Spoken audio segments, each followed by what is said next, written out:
Well, it's homecoming, and the Washington Huskies are in town. And with last year's tough and controversial loss, the Wildcats have one thing on their mind: revenge. They responded in a very positive way. I knew they could play better than what we have up until this point.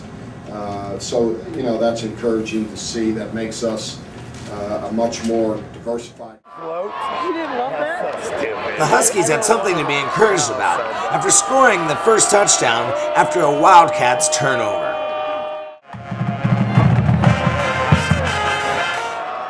But the Wildcats defense didn't let Washington get into any rhythm.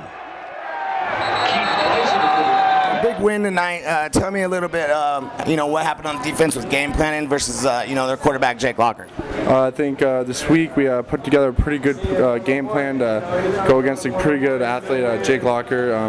Everyone just was real focused this week and came out ready to play, and I think you saw that. Everyone's real focused. It seems like the last couple of weeks you guys have been doing some variations of the nickel. Tonight you went with a defense that looked like it was 3 D linemen, 2 linebackers, and 6 DBs. Tell me a little bit about that defense and what was the purpose of that? When we get into that formation, we're just trying to get some more pressure on the quarterback and also just give the offense something different to look at.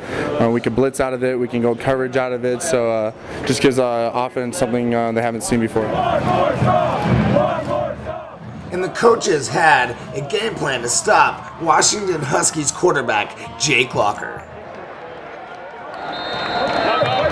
You guys were worried about with Jake Locker and the mobility factor with him scrambling, throwing on the run. What are some things you guys try to do to stop that? Just tamper down our rushes. Don't give him lanes to run. Don't open up the window so he could pass. I think our coaches put together a pretty good game plan that helped our D-line and our linebackers play gap responsibility that puts a lot of pressure on him. So, just like I said, it's just a great team effort, defense, offense, special teams. We just did a real good job tonight.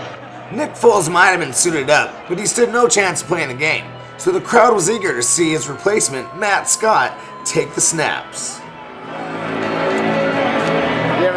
John, you had a pretty big game tonight. Obviously, you had Matt Scott in there instead of Nick Foles. Tell me, how his game was tonight. I think he was very confident in his play. He practices well, and he was confident, and it just showed. He let it all hang loose. Now, with some of the things that Washington was doing on defense, you obviously had a big game tonight. What were some of the things you're exploiting as far as the defensive backs on their defense? I feel like they really did nothing to stop us. I feel like we had a great game plan and everything, was just clicking on all cylinders. Then the Cats would take a knee, and Coach Stoops' team would now be 6-1.